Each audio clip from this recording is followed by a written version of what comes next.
76வது குடியரசு தின வாழ்த்துக்கள் கூறி என் உரையை தொடங்குகிறேன். எல்லாரும் நல்லா இருக்கீங்களா? நல்லா இருக்கீங்களா?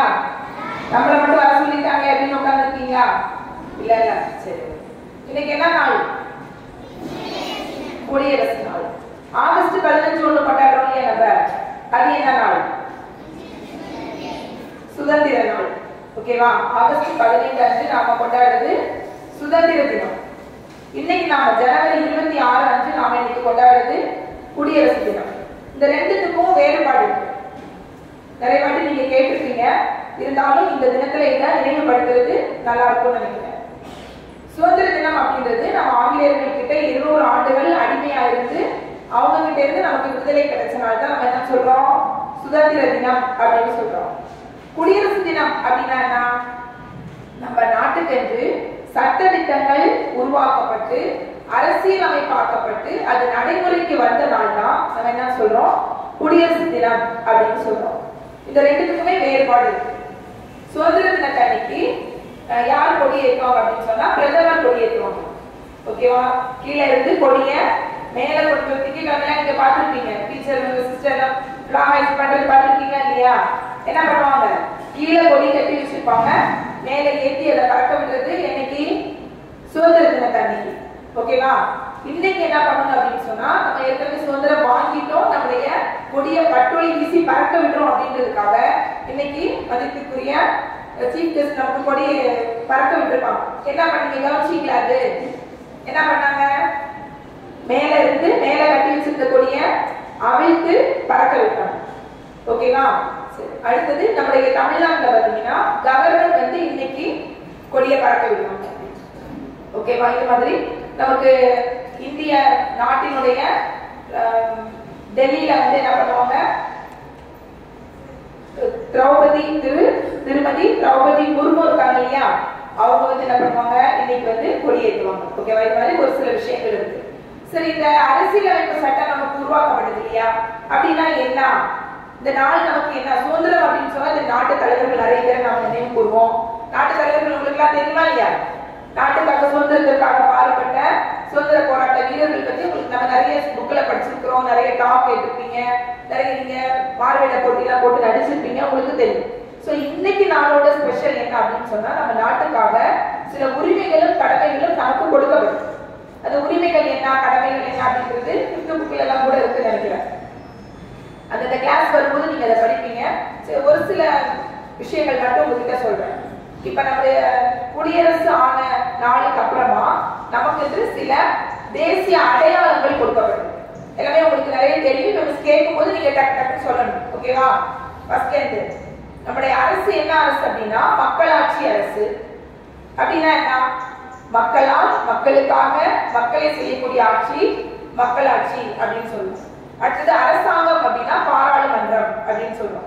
நம்முடைய இந்திய நாட்டின் தலைநகர் எது சொல்லுங்க பார்க்கலாம்? இந்திய நாட்டின் தலைநகர் புது டெல்லி. ஓகே. தேசிய கீதம் என்ன சொல்லுங்க? சொல்லணும், எல்லாரும் வாய்ப்பு சொல்லணும். தேசிய கீதம் சொல்லுங்க. தேசிய கீதம் என்ன? டெய்லி சாயந்தரம் போடுறாங்கல்ல தேசிய கீதம். சொல்லு சொல்லணும், எல்லாரும் வாய்ப்பு ரெஸ்பான்ஸ் பண்ணணும். அடுத்து தேசிய பாடல். தேசிய பாடல் வந்தே மாதரம். என்ன பாடல்? முதலாக தேசிய கீதம் ஜனகணமனைக்கு முன்னாடி எதுதான் நாட்டு பண்ணாக இருந்துதான்? வந்தே மாதரம் தான் நாட்டு பண்ணாக இருந்தது. அதுக்கப்புறம் ஒரு சில ஆண்டுகளுக்கு அப்புறமா அது என்ன பண்ணாங்க? அதை தேசிய பாடலா மாத்திட்டு தேசிய பண்ணாக ஜனகணமன அறிவிக்கப்பட்டது. அடுத்து தேசிய சின்னம். 4 சிங்கம் இருக்குல்லையா? நம்ம காயின்கள் எல்லாம் பார்க்கணும்ல, ரூபாய் நோட்ல காயின்கள் எல்லாம் நம்ம பார்க்கணும்ல, அதுல இருக்கக்கூடிய அந்த சின்னங்கள் அடங்கிய 4 சிங்கத்தோட சிங்கமும் முதுகுப்புறம் பார்த்த மாதிரி நமக்கு இங்க இருந்து பார்க்கும்போது 3 சிங்கம் மட்டும் தான் தெரியும். பின்னாடி அங்க ஒரு சிங்கம் இருக்கும். ஓகேவா? அதுக்கு வந்து ஒரு விளக்கம் சொல்றாங்க. என்ன அப்படின்னா தைரியம், சக்தி, பெருமை, நம்பிக்கை, இந்த 4 விஷயத்தையும் அந்த 4 சிங்கங்கள் சொல்லுது அப்படின்ற மாதிரி அது படி வச்சிருக்காங்க. இந்த சிங்கத்தை வந்து தேசிய சின்னமாக தேர்வு செய்த பெருமை யாருக்கு அப்படின்னா ஜவஹர்லால் நேரு, முன்னாள் பிரதமர் ஜவஹர்லால் நேரு அவர்களையே சாரும். அடுத்தது கொடி என்ன சொல்லுவோம்? பறந்துட்டுலமா கொடி, அது என்ன சொல்லுங்க? அது பேர் என்ன சொல்லுங்க? தேசிய கொடி, அதுக்கு என்ன பேரு? மூவண்ண கொடின்னு சொல்லுங்க. சொல்லுங்க எல்லாரும். தேசிய கொடி. தேசிய விலங்கு உங்களுக்கு தெரியும், சொல்லுங்க. தேசிய விலங்கு சொல்லு. தேசிய விலங்கு வந்து புலி.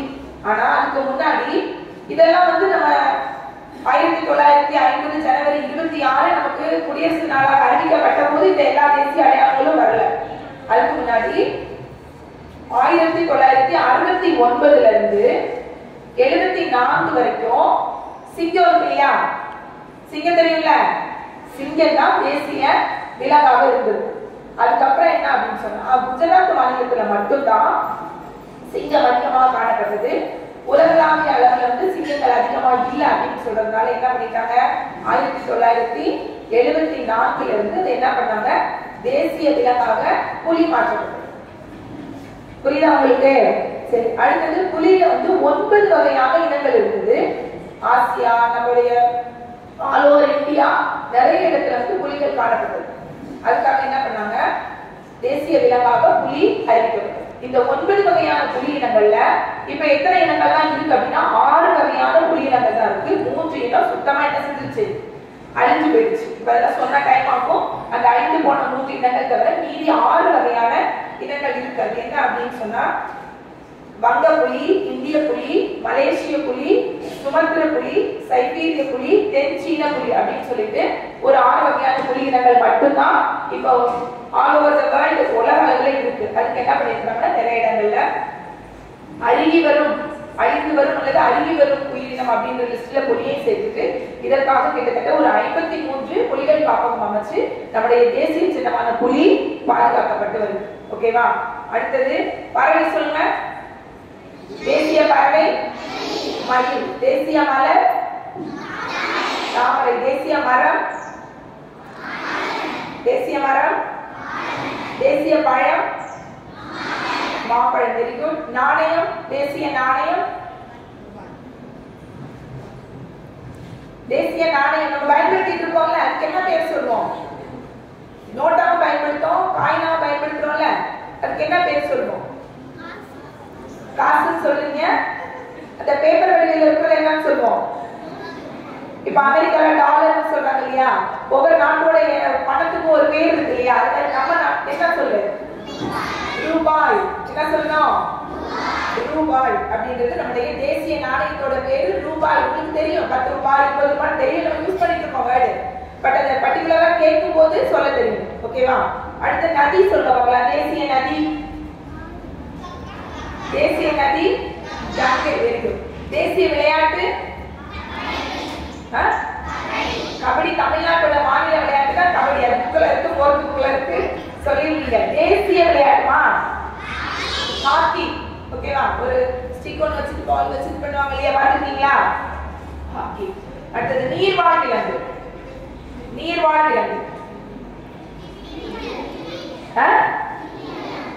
கங்கை டால்பின் தான் நம்முடைய நீர்வாழ் விலங்கு. அடுத்தது நாள்காட்டின்னு ஒண்ணு இருக்கு. தேசிய நாள்காட்டி. சக கேலண்டர் அப்படின்றதுதான் நம்முடைய நடைமுறையில் இருக்கக்கூடிய தேசிய நாள்காட்டி. இவ்வளவு விஷயங்கள் இருக்கு. ஓகேவா? அடுத்தது இந்த தேசிய சின்னங்கள், அது வந்து நம்ம வந்து அரசு அதிகாரிகள் அவங்களெல்லாம் அதை பயன்படுத்துவாங்க. ஓகேவா? இப்ப தேசிய குடியரசு தினத்துக்கும் சுதந்திர தினத்துக்குள்ள வித்தியாசம் தெரிஞ்சுச்சு அவங்களுக்கு? நம்முடைய தேசிய அடையாளங்கள் என்னெல்லாம் தெரிஞ்சுதா? இப்ப அடுத்தது இன்னொரு வாட்டி அடுத்தது யாராவது டாப் கொடுக்கும் போதோ இல்ல ஒரு ஜிகே கொஸ்டின்ல கேட்கும் போதோ என்ன செய்யணும், நீங்க நல்ல பதில் சொல்லணும். ஓகேவா?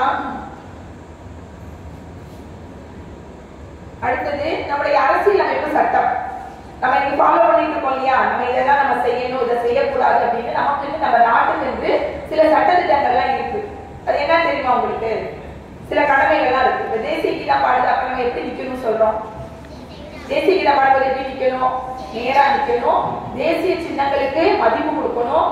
தேசிய பொது உடைமை பொருட்களை எதையும் நம்ம என்ன செய்யக்கூடாது, வீணாக்க கூடாது. இப்படி ஒரு 10 கடமைகள் இருக்கு நமக்கு. அதுல 11வது கடமையா 2002ல ஒரு புதிய கடமையை வந்து நம்முடைய சட்டத்திருத்த மசோதால கொண்டு வந்து ஒன்று சேர்த்திருக்காங்க. என்ன அப்படின்னு சொன்னா 14 வயது வரை உள்ள அனைத்து குழந்தைகளும் கட்டாயமாக கல்வி பெறக்கூடிய ஒரு கடமையை வந்து நீங்க பெற்றுக்கொள்ளணும் அப்படின்றத கடமைகளை வந்து என்ன செஞ்சிருக்காங்க செய்திருக்காங்க. உரிமைகள் அப்படின்னு எடுத்துக்கிட்டோம்னா நம்ம என்ன வேணாலும் படிக்கலாம், நம்ம இந்தியாவில எங்க வேணாலும் நம்ம போய் குடியேறலாம், எங்க வேணாலும் சொத்துக்களை வாங்கலாம் விற்கலாம், இந்த மாதிரி நிறைய உரிமைகளும் கடமைகளும் நமக்கு இருக்கு. இதை வடிவமைச்சவர் யார் தெரியுமா உங்களுக்கு? வடிவமைத்தவர் இந்த அரசியலமைப்பு சட்டம் வந்து நிறைய குழுக்களாக பிரிக்கப்பட்டு கிட்டத்தட்ட 299 பேரு அந்த குழுவுல இருந்து கொஞ்சம் கொஞ்சமா ஃபில்டர் பண்ணி கடைசியா 9 பேராகி அந்த 9 பேர் குழுவுக்கு தலைவராக இருந்தவர் டாக்டர் அம்பேத்கர். தெரியுமா உங்களுக்கு? நாட்டு தலைவர்களை படிச்சிருக்கீங்களா? அம்பேத்கர் படிச்சிருக்கீங்களா? அவர் தான் என்ன பண்ணிருக்கிறாரு, இந்த முக்கியமாக வடிவமைத்த பெருமை டாக்டர் அம்பேத்கரை சேரும். புரியுதா சொல்றது? அவர் தான் என்ன பண்ணாரு, இந்த நாட்டினுடைய அரசியலமைப்பு சட்டத்தை வடிவமைத்து கொடுத்தார். இது வந்து எப்ப உருவானது அப்படின்னு சொன்னா 1950 ஜனவரி 26 குடியரசு தினம் முதலாக அப்போது குடியரசுத் தலைவராக இருந்த டாக்டர் ராஜேந்திர பிரசாத் என்பவரால் என்ன செய்யப்பட்டது, கொடி சுதந்திர கொடி பறக்க விடப்பட்டது. ஓகேவா? ஆனா இது எப்ப உருவானது அப்படின்னு சொன்னா 1948 பிப்ரவரி மாசமே என்ன செஞ்சிருச்சு, இந்த அரசியலமைப்பு சட்டம் வந்து ரெடி ஆயிடுச்சு. நமக்கு கிட்டத்தட்ட எவ்வளவு நாட்கள் அப்படின்னு சொன்னா 2 வருஷம் 11 மாசம் 18 நாட்களாக என்ன செஞ்சிருக்காங்க, இந்த அரசியலமைப்பு சட்டத்தை வந்து நமக்கு வடிவமைச்சிருக்காங்க. ஓகேவா? இதை வந்து ஒருத்தர் எழுதியிருக்கிறார். நம்முடைய அரசியலமைப்பு சட்டம் வந்து கைப்பட எழுதப்பட்டது, இது பாதுகாப்பாக வைக்கப்பட்டிருக்கு. இன்னமும் அந்த கைப்பட எழுதுறதுக்கு எவ்வளவு நாள் ஆச்சுன்னா 6 மாதங்கள் ஆனதுன்னு சொல்றாங்க. நம்முடைய இந்திய அரசியலமைப்பு சட்டம் எழுதுவதற்கு எத்தனை மாதங்கள் ஆனதா? 6 மாதங்கள் ஆனது. அதை எழுதினவர் யார்? ஒரே ஆளு. அவர் பேர் வந்து பிரேம் பெகாரி நரேன் சக்சேனா.